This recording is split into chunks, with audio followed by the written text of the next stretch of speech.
Astrology doesn't provide us any sort of truth, but it points us to it. And so it's up to us to understand that this is a tool that's trying to help lead us along the path of self-discovery. I was reading an astrology book this morning and having realizations about my own chart and my own journey and how I approach career that were mind-blowing. And I'm a professional astrologer and I've been doing this professionally almost 9 years at this point. And it's like, wow, this is an endless Pandora's box of self-discovery and value that I can bring into my relationships, into my career. Hello, and welcome to Working Your Way, the podcast dedicated to exploring the journey of authenticity in the workplace and discovering how to navigate it your way. I'm your host, Sandhya, and this episode is part of a series called Tools to Work Your Way. Now, in this series, I'm introducing you to my favorite tools, the ones that have really shaped my own personal and professional growth the most and helped me show up more authentically in my own career so that I can work my way. We'll cover some more corporate assessment tools and some tools that are not typically used in the workplace. Now, these tools aren't about defining who you are, but instead about helping you uncover insights about yourself, what you're great at, how you best operate, all so that you can show up more intentionally in work and in life. So for each of these episodes, I'm bringing on a co-host, someone who's just as passionate about the tool that we're exploring as I am. And whether it's a fellow coach that I've trained with or a friend that I've swapped endless voice notes with about this particular system or framework, we'll dive into our own personal insights, and we're going to talk about how you can use these tools to spark your own journey of self-discovery and growth and use them to work your way. So let's get started. Okay, before we jump into the episode, which I am very excited to get into because we're going to be talking about astrology today with my good friend, Jules McGill, I thought I would just offer up the opportunity to pause this episode and you can pull your astrology birth chart if you want to follow along with the episode and kind of check on your chart and some of the things that we're talking about here. So if you want to do that, we will put the link in the show notes. You're going to go to astro-seek.com, astro-seek.com, and click on birth chart, and you'll put in your date of birth, the time of birth, and the location so that they have the right time zone. And you can pull your astrology natal chart or birth chart and follow along with the conversation. Okay, let's get into it. Welcome to Working Your Way, Jules. I'm excited to have you on. Thank you so much for inviting me. Yeah. So, this is basically just going to be like a conversation that we would have in any other circumstance. It's just that we're hitting record on this, but I'm really excited to introduce you to everyone in my life that I haven't already introduced you to because you are just brilliant at what you do. And so do you want to share a little bit about what is your career? You are too sweet. Well, now I'm a practicing astrologer. That is not where I began my vocational path. All the way back to high school, I majored in fashion merchandising. And so when I ultimately landed in law school, I had a bankruptcy judge joke to me one time during an interview. And he said, "So you're Elle Woods, but in real life." That's actually so funny. It took me a moment and I'm like, I hope he thought that was funny, but based on the way he dressed and his bow tie, I'm like, this guy gets it. I think that this is a compliment in the strangest way. So yeah, my path of study has been very strange, starting with that degree in fashion merchandising. Ultimately, I took some years off after undergrad and decided to go back to law school. Even post-law school, my career path was very strange. I went immediately into practice for myself, mainly doing writing and research projects for other attorneys. And once I started that practice, I realized that I wanted to do multiple things. And so over the years, I've owned a minority share in a couple of restaurants. I have gotten a license in laser and cosmetic tattoos. I have fit modeled. I have bartended. I have done so many random things. And it was really astrology that was the last stop on that journey. And astrology not only was so exciting and interesting to me that I stopped searching for something else, but astrology itself helped me realize why I was searching and why I had this kind of instinct that I wanted to do multiple things. And so in 2018, I first announced my professional astrology practice. And after about a year or a year and a half of giving that a push, I landed in the place where I'm at. And since 2020, I have done both professional astrology and have a legal practice.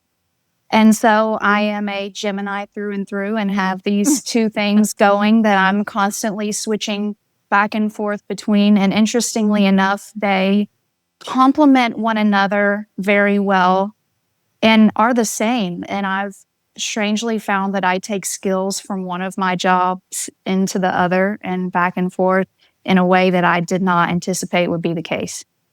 I love that. It is like, I feel like the quintessential expression of a Gemini sun is that you have this duality in being an astrologer and an attorney. And it's how I like introduce you to people that, you know, if I'm ever talking to anyone that says like, oh, I would love to do a birth chart reading, or I'm curious about what's going on in the planets and I want to know what, you know, how to think about it. I'm like, I have your gal. And here's the thing, like she understands how to break down information, and like those two sides of you like require that at such a high level. So I think it's really cool.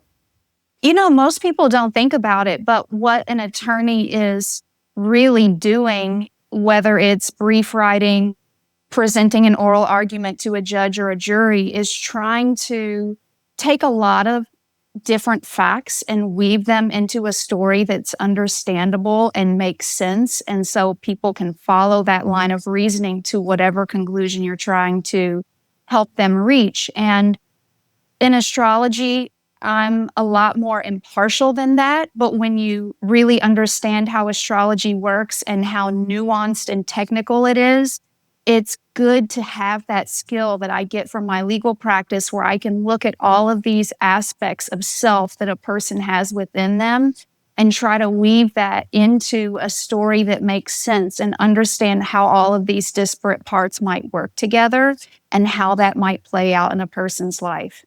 Yeah, I love that. I think there are like thousands of data points that you could pull from someone's natal chart, and like, what is the most important one, or what is the thing that's like a top of mind for them, or that they're struggling with a certain area of life or a question that they have. And so like, which of these data points are most relevant to the question at hand? So I think that's very cool. We chatted a little about this before we hit record, but it's like, I have zero desire to make an argument to a skeptic about why astrology is cool and interesting and insightful. But what I would say is, I think there are a lot of people out there who understand their sun sign and they speak about themselves in that context and maybe don't understand the other layers of a chart. And so can you break down just a little bit, like, what are a couple of the things that are really important and sometimes don't get looked at? Sure. So every person has a natal chart, and that is the tool that we're using in astrology. And the natal chart has so much technicality. The natal chart is drawn up based on the person's exact time of birth. And I mean, we would like preferably a birth time to the minute.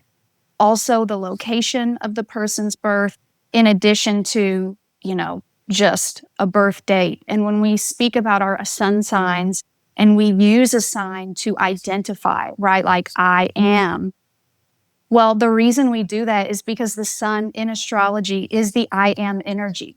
It is the identity energy. And so it makes sense that we do that. But in truth, the birth chart shows me so many things when I'm looking at that, because I also want to know in what sign and degree was the moon when a person was born, and what angular relationship is that making to the sun? Where were all the planets from Mercury, Venus, Mars, all the way out to Pluto, and even some other objects in the solar system that we work with as astrologers at this point? I also want to know what degree of the zodiac was on the eastern horizon, and what degree of the zodiac was furthest above the earth in the ecliptic at that moment. And so when I look at a chart, I'm looking at 360 degrees. I'm looking at every zodiac sign. I'm looking at every planet, where all of that's positioned.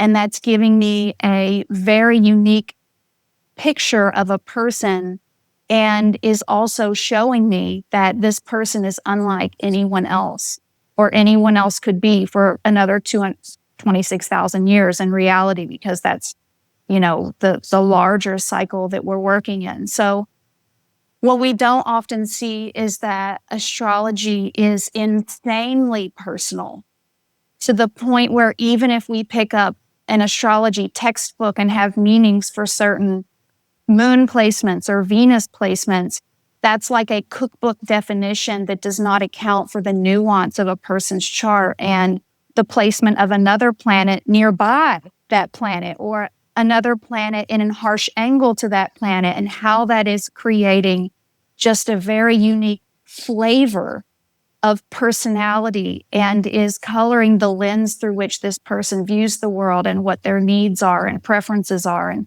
all of that. And so while astrologers love horoscopes insofar as that is often the gateway through which people learn more about astrology, and are seeing that this is something that is so far beyond that like generic interpretation or use of astrology, we also feel a little bit dismayed at times, because horoscopes are making something that is not just very complex, but very accurate, too simple. Yeah. And so if people don't understand the way we have to get very generic with horoscopes, they might marginalize astrology, because they don't understand how accurate it can really be if we're using a birth chart, time to the exact moment of a person's birth. And also, when we're reading horoscopes, we should really be reading the horoscope for our rising sign. Right. And the average person reads the horoscope for their sun sign. So we're not even using the generic form of astrology properly. And so I'm like you, I learned a long time ago, I'm not going to waste my time trying to make astrology valid to a skeptic. I said this before, I think we're often asking the wrong question entirely when we ask if astrology is real or if it works. But I do know that there are very many people who are curious about astrology who do not end a session with me absolutely convinced that there's something valuable in the system of astrology, in the tool of astrology for them. Yeah, it's about what you take away from a tool, what new insight it gives you, or maybe what curiosity it brings up of like something that I never thought about before, something I never considered, or an area of my life I never really examined. And so I think for me, like all of these episodes that I'm doing on tools that I love, use whatever tool you want, right? But there are value in these. These are ones I've particularly found a lot of value in. And there's a lot you can take away. But I think this just like idea of like self-exploration and looking at our life through different lenses has its own merit in and of itself. Absolutely. And I don't think any one system is truer than the other. It's like astrology doesn't provide us any sort of truth, but it points us to it. And so it's up to us to understand that this is a tool that's trying to help lead us along the path of self-discovery. And if it was as simple as this gives me all the answers, then I would have all the answers. But I kid you not, I was reading an astrology book this morning and having realizations about my own chart and my own journey and how I approach career that were mind blowing. And like, I'm a professional astrologer and I've been doing this professionally almost 9 years at this point. And it's like, wow, this is an endless Pandora's box of self-discovery and value that I can bring into my relationships, into my career.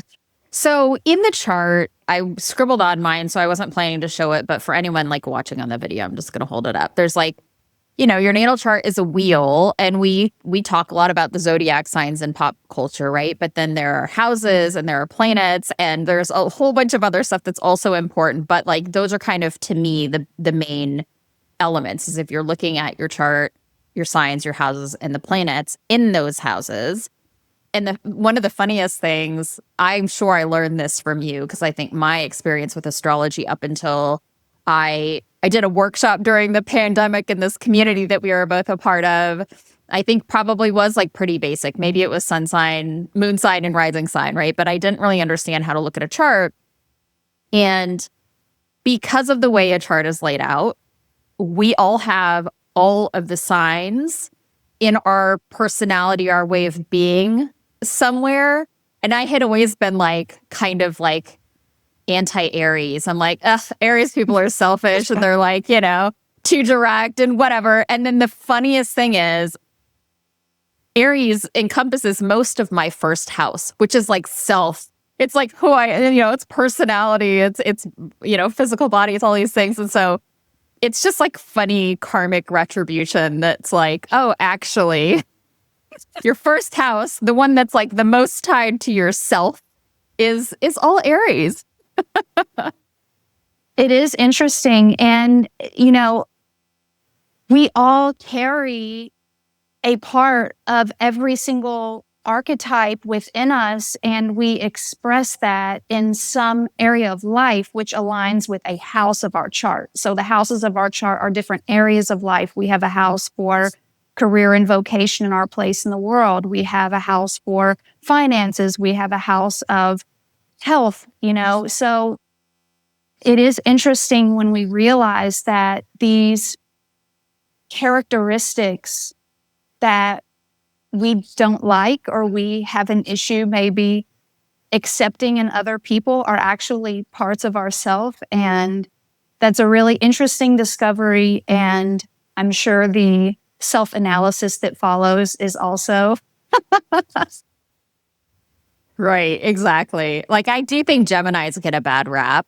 And like, that's my entire third house, like the way that I think and communicate. And, so it's just funny because I'm like, oh yeah, okay. All these things that we have biases around are like somewhere in us. And I think that's kind of just how life works too, Everything is a projection of something we don't like in ourselves if we're projecting something on the outside. It is. And every quality is a polarity and a spectrum between like the desirable aspects of that type and the undesirable aspects of that type. And so there's a potentiality for good and bad or constructive and destructive in every single zodiac sign and every single planet and combinations of planets. We place so much judgment on things, but there's a realm of possibility between desirable and undesirable in every single one. So can you give like high level, how do people think about signs versus planets versus houses? So the planets are aspects of self. If the sun is my identity or my guiding light, the moon is my emotional self and more related to my body and also memories and family. Mercury is my intellect or my rational mind. Venus is my instinct or my desire to create harmony or beauty. Mars is my desire to like self-preserve and assert myself and get ahead and like complete things or be productive. Those are just some examples, but those planets relate to these sort of pieces of self or parts of the psyche or instinct that is working within us. Those planets are in particular zodiac signs the moment we were born, and those zodiac signs give the planets adjectives or more character, right?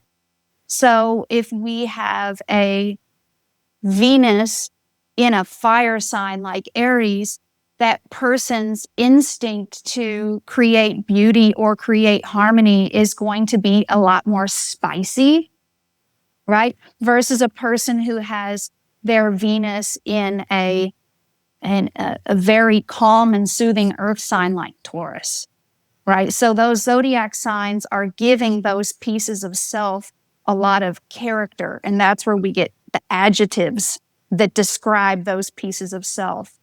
And then the houses are the areas of life, the areas like the spheres of life experience.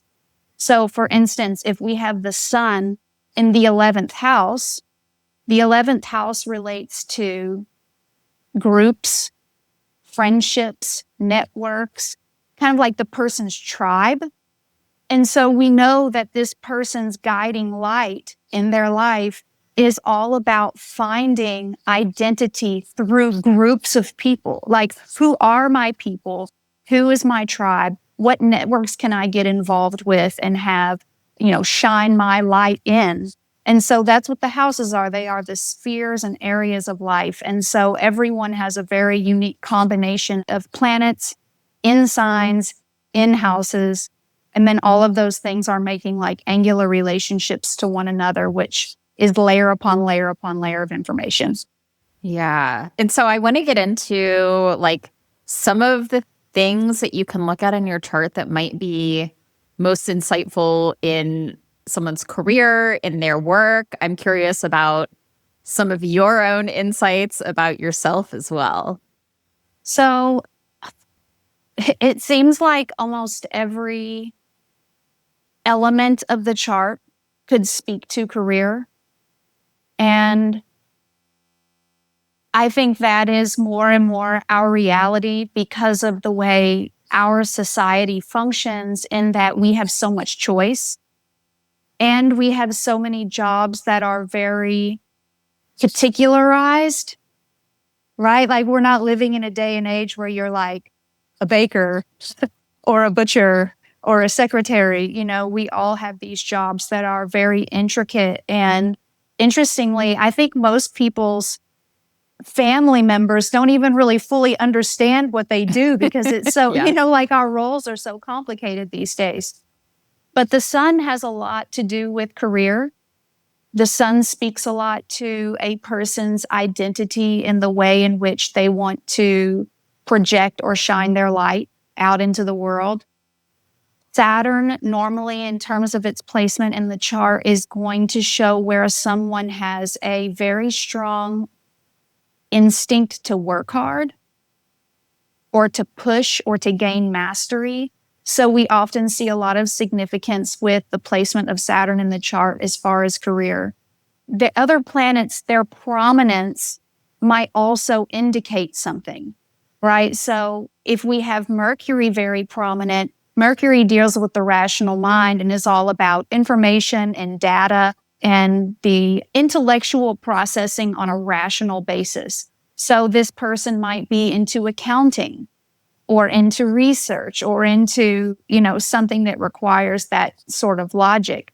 When we see Venus more prominent, we're saying, oh, wait a minute, but this person, maybe they feel pushed to be more creative. So any planet's prominence in the chart might show us something else. Mars might show us like an engineering interest. These planets all can have some say in where a person's career journey leads them. We also have certain houses of the chart that are very important to look at.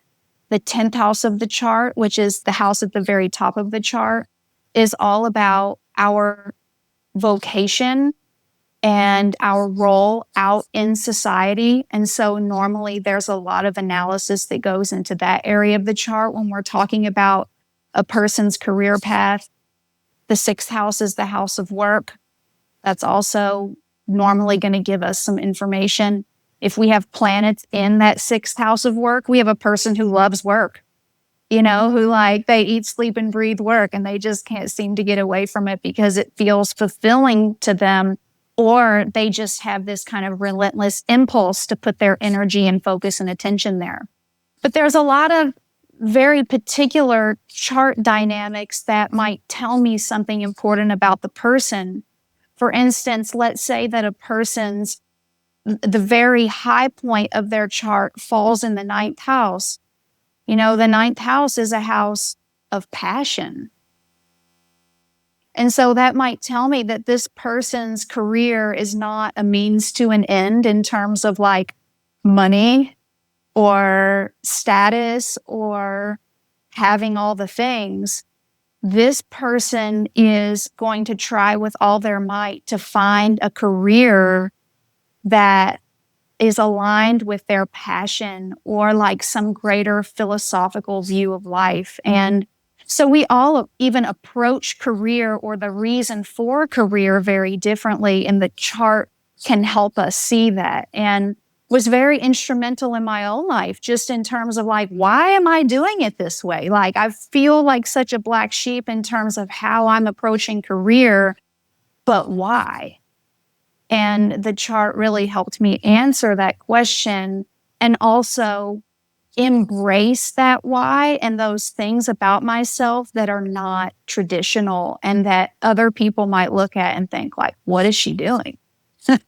For me, looking at my 10th house was really insightful because Sagittarius rules my 10th house. And so Sagittarius is a fire sign. There's a lot of energy. There's a lot of doing that's there.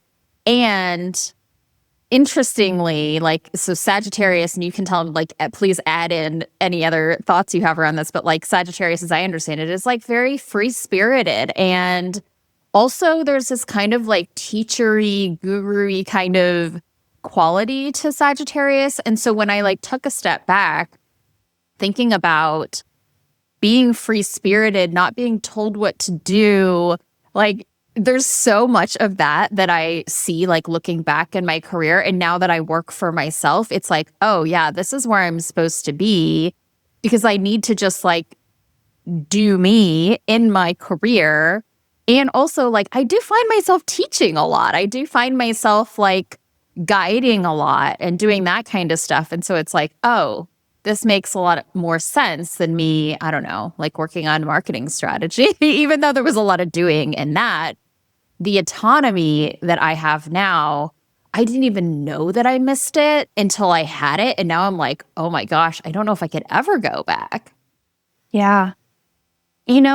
Looking at your two different lives in terms of career are interesting, and they are similar in a way, because if we back up to marketing, we can at least appreciate that in marketing, you are spreading a message. Publication is actually a Sagittarian activity in that way, and as a teacher, you are also, distributing a message. But I think there are other elements of those jobs that are very much more Sagittarian and therefore have the capacity to fulfill you in the long term. And that can be really helpful when we're looking at a person's birth chart and they're trying to make decisions, or they're going through a career change and saying, okay, well, if I'm choosing between marketing, right, or what you're doing now, we can very easily say, yes, the things you are doing now are fulfilling that desire to spread a message, but also you have a lot more flexibility of movement as a self-employed person. And the Sag is going to need this over the long haul. You need to spread your wings. You need to be able to push yourself in any given direction to repeatedly set new goals and revise your strategy and revise what feels good in the moment. And so clearly what you're doing now is just such a more perfect way, I feel like, for you to live out that Sagittarius on the 10th house that your birth chart says you are going to feel inspired. I like the idea too of like, it's not like there are just flat out wrong choices, right? And I think this is one thing that I love about your whole approach to looking at someone's chart is like, there's no black and white answer here. Like marketing played that out in a way, and that it probably was like, I ended up in marketing because I liked those things about it. And this is like a very true expression of like, I get to have all the freedom and all the flexibility. And yeah, I'm not held to an annual set of goals that I have to deliver no matter what. I can change my goals every quarter and be like, actually, I'm going to do something totally different. And that's okay. And so I think that's really interesting.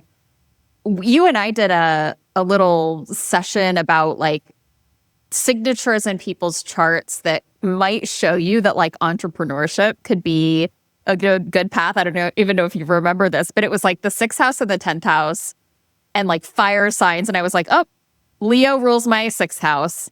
My sun is in Leo. And so the 6th house of work, daily routines, it's like, I need to have like that Leo, like self-expression.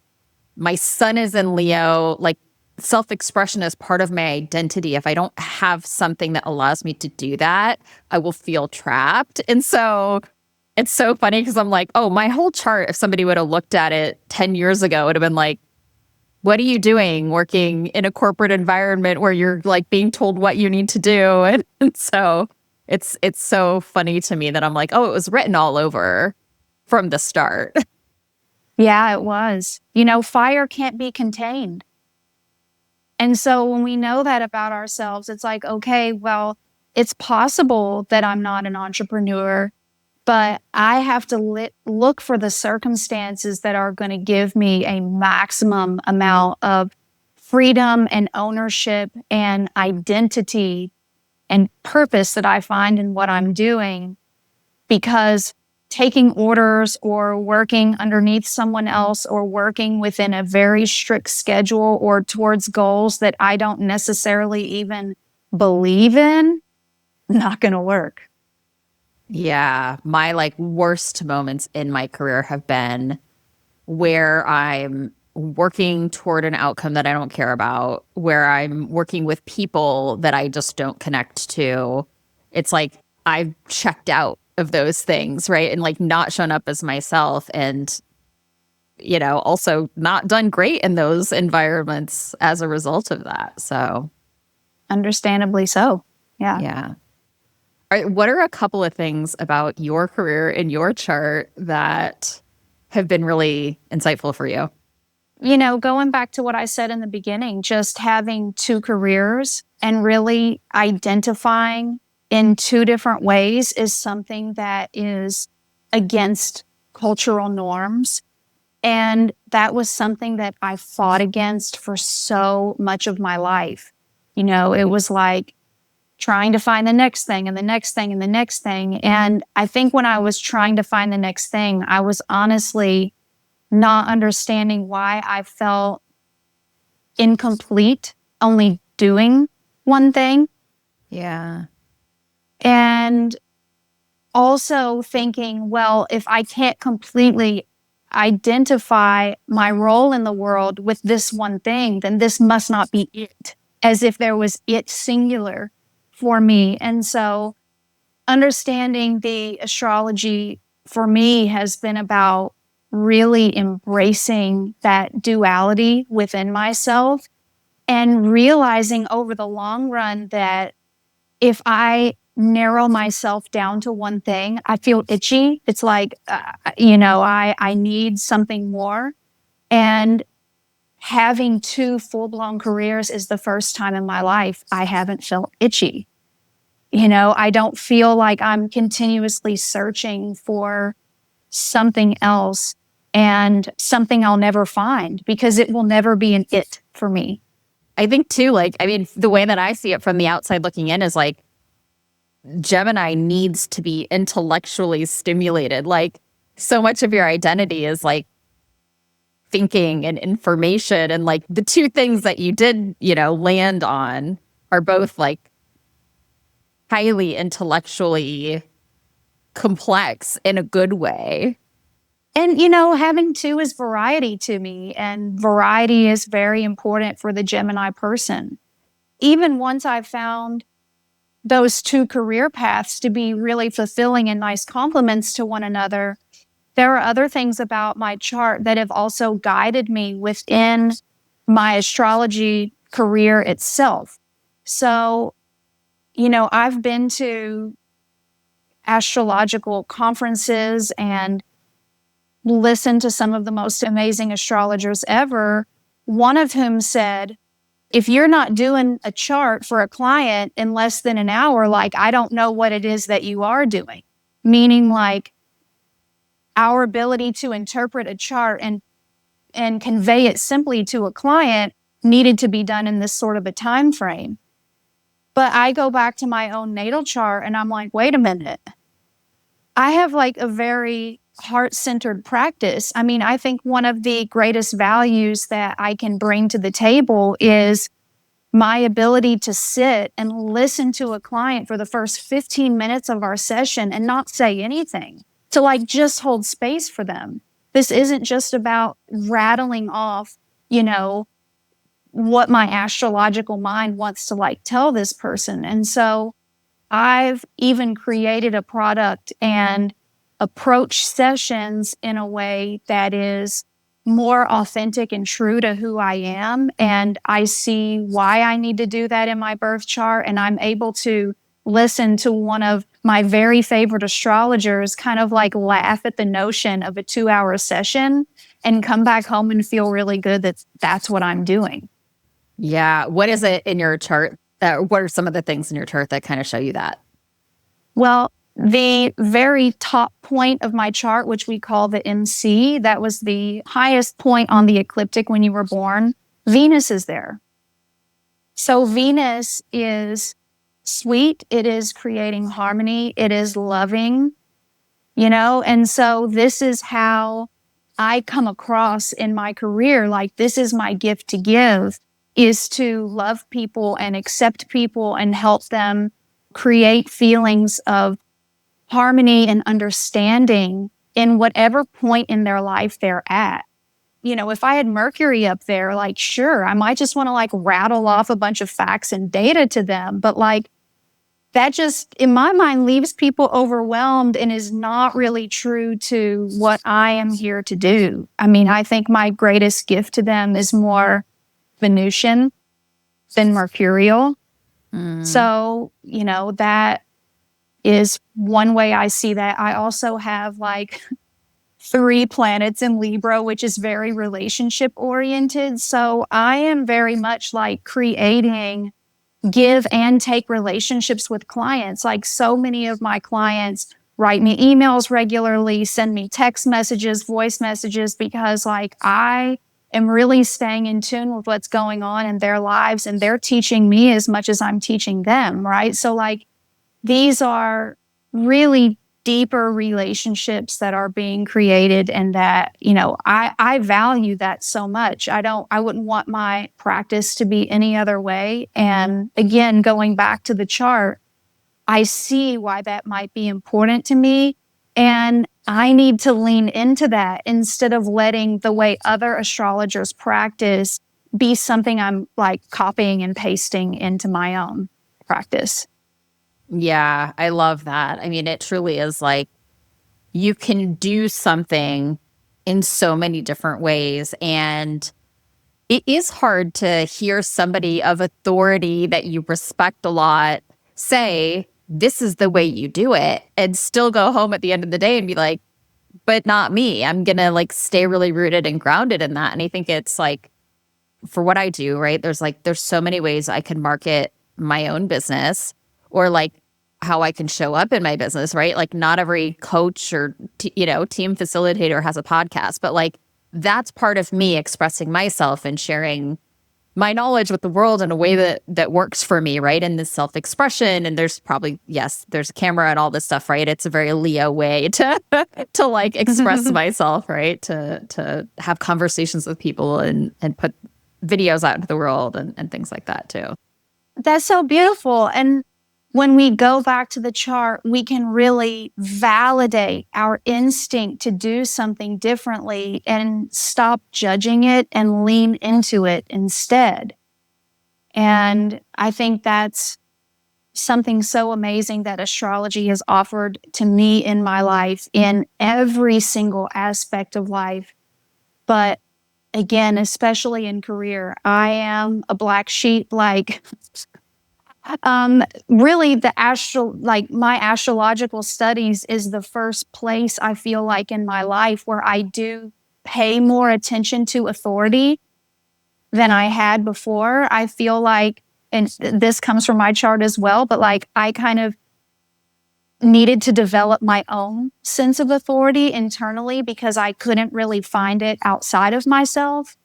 And so it was strange to get into the astrological community and start listening to all of these authority figures who I look up to, because I'd never had to necessarily deal with that before, and also come to terms with the fact that, okay, I can take or leave whatever guidance they're giving me.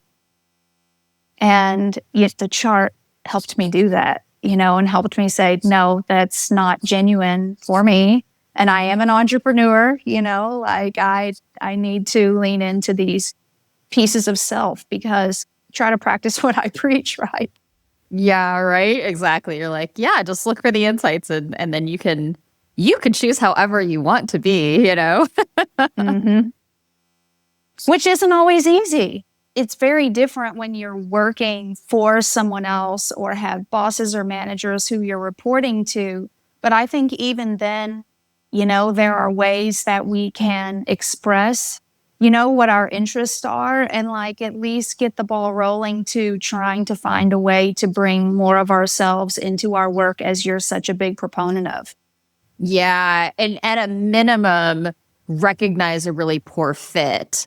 If you have a manager that's micromanaging you and you have a lot of signs from your natal chart that like autonomy is really important to you and not being controlled, then like, okay, maybe not a great fit, right? But you can also find a boss within a corporate environment that wants to give a lot of authority and actually wants to be hands off. And so there's that, we don't always have choice in who our managers are, but it's also like we can recognize too when to leave something that is especially wrong and not a good fit for us.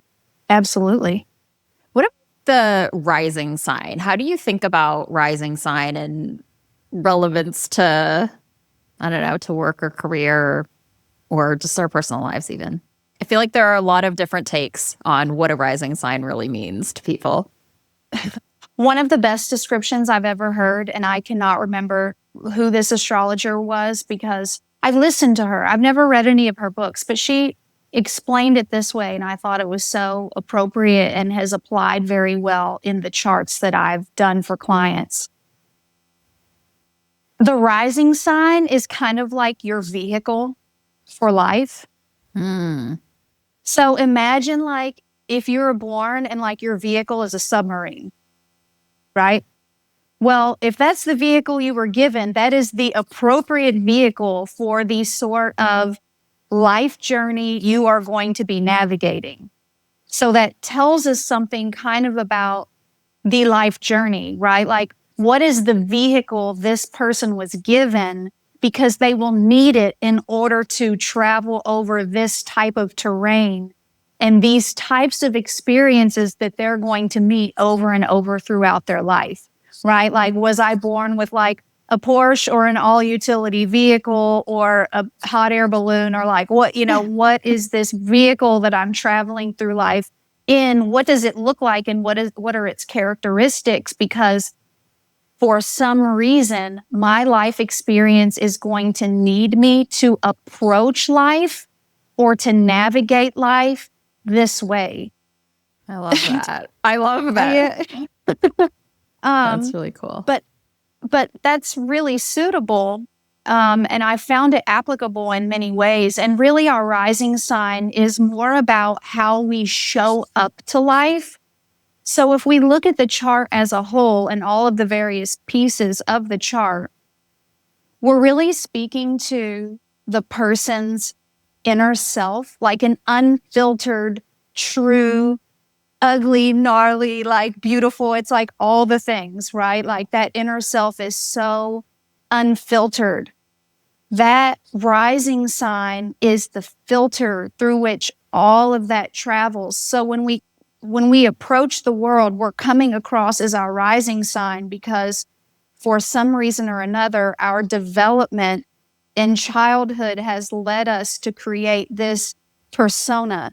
And so our inner self kind of filters itself through this persona, and we present ourselves to the world in that way because that was the way maybe that worked for us, given the types of parents that we had. That was the way that we were treated. Like I'm a Leo rising, and Leo, is like in the spotlight. And, it was certainly that for me. I was like the first grandbaby of my whole family. And it was like, oh, like we finally have this grandbaby. And like it's being so held up like marvelous. Simba with your beautiful hair. Yeah.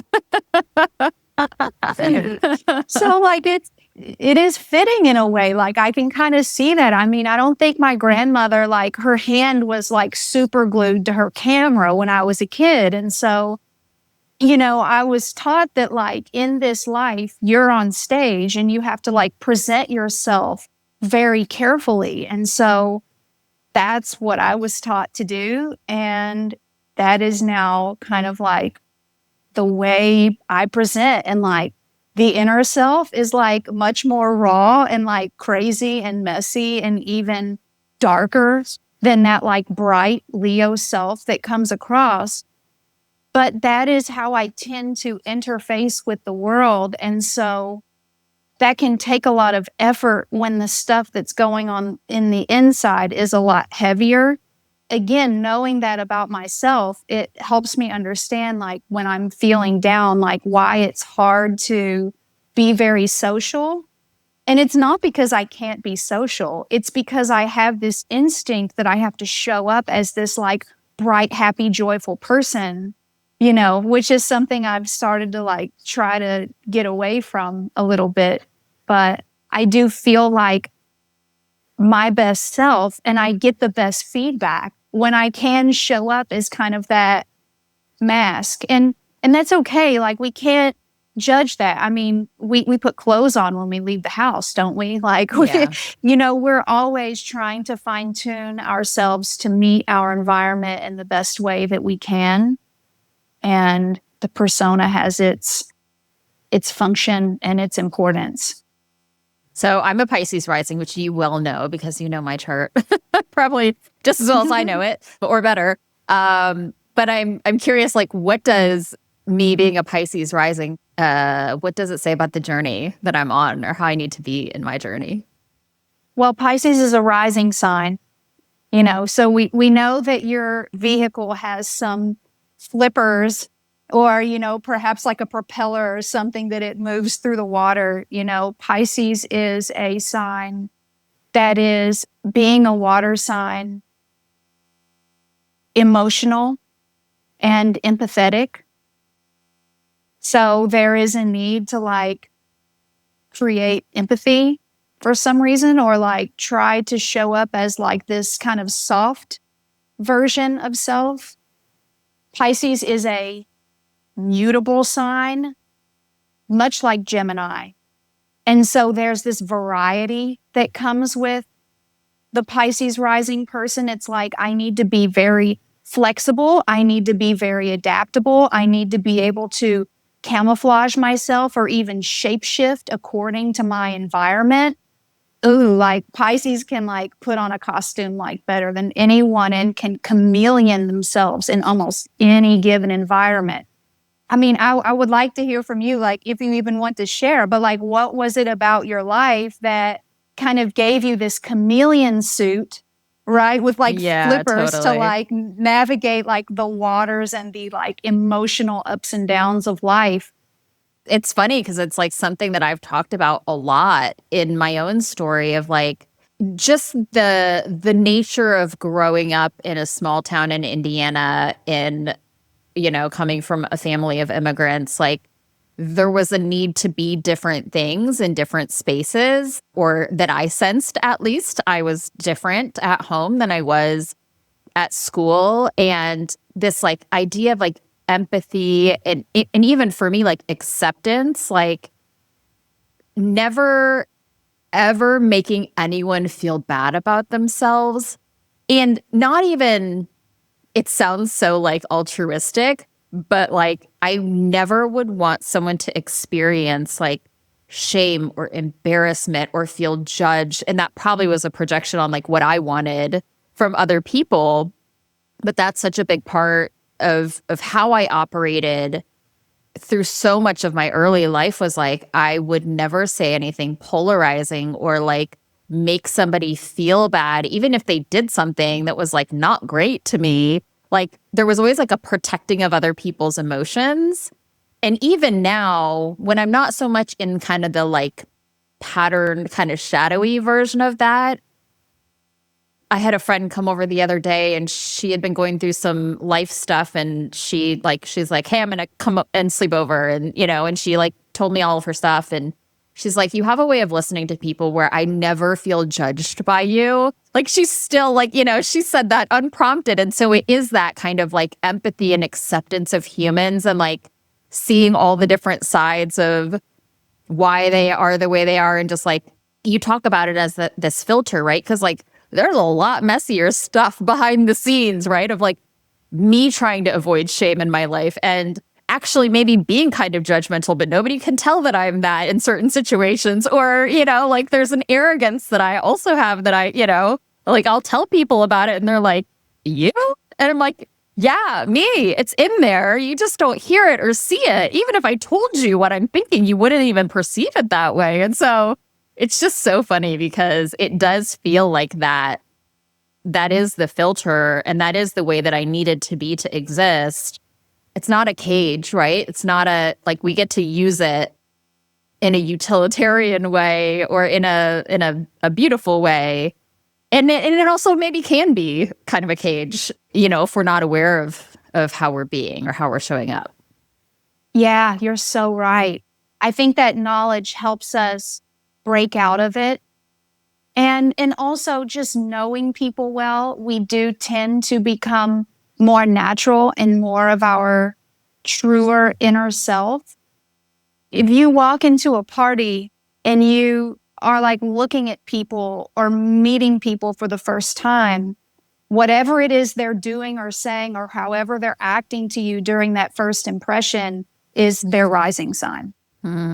And some people have their sun in the first house or in the rising sign, and it's the same thing, and what you see is what you get with that type of person. But most of us, our truer inner self, especially the luminaries, the sun and moon, which are two of the bigger aspects of, the inner person, those are going to come out with the people who know us very well.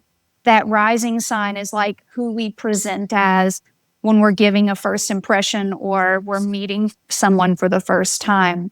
So it's funny how people guess, each other's signs, because really when we're guessing, we're more prone to guess a person's rising sign if we only have like surface knowledge or experiences with them, and then we display more of that unfiltered raw self in our close relationships. And it's really then when people are normally able to identify us by the sun sign or the moon sign or other planets that are like heavily highlighted in our chart. I'm curious, would you say if somebody is like, the whole topic of this podcast is authenticity, right? And so like the more authentic somebody is in their life, the easier it is to tell what their sun sign is? Yeah, probably so, but not just the more authentic, but typically the older someone is. So we wear that mask a lot more in the beginning. because we don't know any better or because we had to. Our sun sign is actually something that we're striving for because it's our guiding light. That's what we're aiming for, and that's what we're trying to develop and move towards during our life. So if we're doing any self-work, we're going to land in a place where those sun sign characteristics are something we're more comfortable wearing on our sleeve or presenting to other people because we are proud of that. I mean, we identify with our sun sign. Like, in some way, we want to be that. Like, we want to live up to this urge that we were born with to develop this set of qualities. And so, yeah, the sun sign is something that we're able to wear the older we get. And we're able to show and we're able to like shine our light in that way. Yeah. Yeah. I love that. I think the older we get, not by function of age, but by function of life experience, acceptance, self-work, going to therapy, learning things, right? Adapting and evolving as humans, we get closer to that unmasked version. I think that makes a lot of sense. So if you were going to give, I'm going to give my take on this, and then I want you to give your like expert take on this. But like, if somebody wants to look at their chart and, see a couple of things, maybe get like one or two insights about themselves and their career, what would they be? And I think for me, I think that probably the most simple one is look at where your MC is in your chart, which is, if you're looking at whole sign houses, which is many popular apps are that way, it's like your 10th house. What's the personality of your like career, vocation, public image, and see like what sign rules your 10th house, and that can tell you something about how you want to show up in your career. Yeah, absolutely. I think the 10th house is a good place to start. Also, are any planets in that 10th house? Right? Like I said, I have Venus on my MC, so that's telling me about how I want to go about whatever it is that I'm doing. Yeah. That'll give you some insight as well.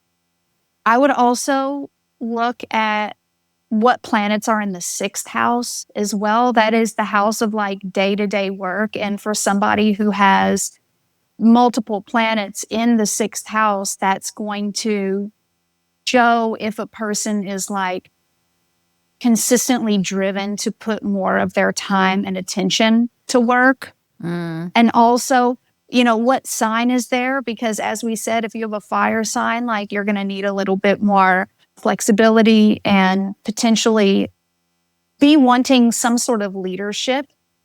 Especially if you have Leo ruling your 6th house. You got that right. Yeah, absolutely. Leo wants to be creative, but it wants to be seen for its creativity. So when we have like that sign on the 6th house or even on the 10th house or even on the 1st house as the rising sign, it's not someone necessarily who wants to do a bunch of work behind the scenes or in the background and potentially have someone else like take credit for that work. Oh my gosh, that would be terrible. Like nothing would put the Leo fire out faster. Exactly. Like, I want to do it and I want to be recognized for it. Put me on a stage, like show me that you see what I'm doing. Yeah, like it's like the creativity almost just stops working. And it's not even a conscious thing. That's just what happens. So back to what we were saying, though, we can look at the 10th house and what sign is there and what planets are there. We can do the same for the 6th house. What sign is there? What planets are there? But also I would go back to, instead of looking at houses, if we're looking for planets, I would look at the sun. Where is the sun? Yeah. And are there any planets surrounding the sun? And also probably the same for Saturn. And, there are lots of tools online. Again, like astrology is so technical and it can feel like a bit of a barrier to entry, and there was a lot of barriers to entry at a time when we didn't have the internet at our disposal, or the ability to enter our birth time into a free birth chart calculator online and like instantly know what our chart looks like.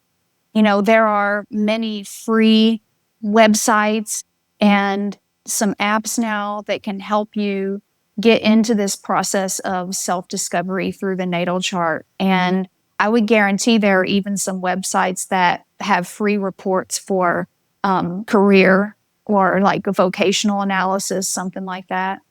So there's a lot of ability these days for people to really do a lot of initial research into their birth chart on their own. And then obviously if somebody wants good advice, you know, on like an important life decision, or really wants to be led into a deeper understanding of the nuance of their chart, which a computer cannot do. You know, like if we're looking online, it's going to give us little cookbook definitions of, you know, what does this sign on the 10th house mean? Well, that is not going to account for the fact that there might be one or two planets there that completely change that interpretation. Yeah.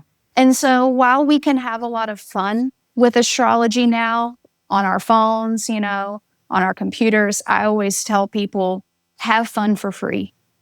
You know, like if you're ready to do any sort of investment, like don't pay for any sort of like written report, like see an astrologer. It's going to be well worth whatever investment it is, like 10 times over.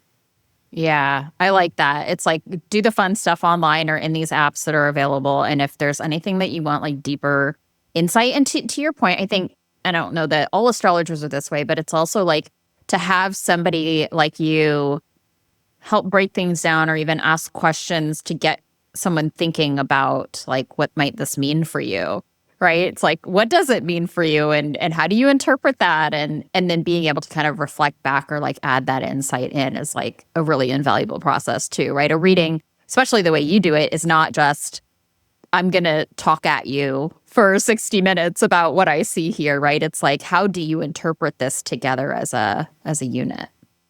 Yeah, I love that. And I think it's, you know, sometimes like asking the right questions or just triggering someone into a thought process that you believe is going to be helpful for them, which is really what any therapist does, right? Like they're not really there to give you all the answers, but to ask you the right questions that's going to help your thought process, like take you in the direction where you can find those answers for yourself. Right. And so, yeah, I think that meeting with a reputable human astrologer is just invaluable. You know, there's nothing that matches it, in my opinion. Yeah. Where is your favorite place to send people to pull their chart? These days, I'm really digging this website called astroseek.com. Importantly, when you enter in this web address, it is astro-seek.com. This website is incredible. The individual who runs this website does it like for fun and for free, and he is supremely like responsive to the astrology community. So like astrologers who are my mentors, who I've learned from, will actually like write him an email and be like, and by the way, we need you to be able to calculate such and this, you know, such and such, and like you need to be able to do like the progressed whatever. And he's like, okay, sure, I'll get that set up, you know. So like he's find a way to code it. Yeah. Yeah, he's actually responding to feedback and to requests from the highest levels of the astrological profession. And I think that's so incredible. There are so many different like free profiles that you can do on there of your own chart. And so I mean, that's like top of them all for sure. astro-seek.com. I think that I've used that because it also gives you like the aspects and a bunch of other information, right? Like written out very plainly. That's easy to like read and understand. So, and then obviously like we'll put your website in the show notes because everyone who's ever asked me about astrology gets your information sent to them by me because you are the best. So for anyone listening, if you want a reading, I could not advocate more for Jules and her work. So thank you so much. I appreciate it. I appreciate that vote of confidence and all the encouragement you've given me along the way, and the people you've sent me who have really become like some of the clients I am closest to and who I am just so privileged to be a part of their journey, truly. I love that. Okay, well, I think it's a good place to wrap up. So thank you so much for coming on. This was fun. Actually, that whole rising sign conversation, I was like, whoa. Yeah, there's a lot there that I will probably go reflect on. So love that. Thank you so much for having me today.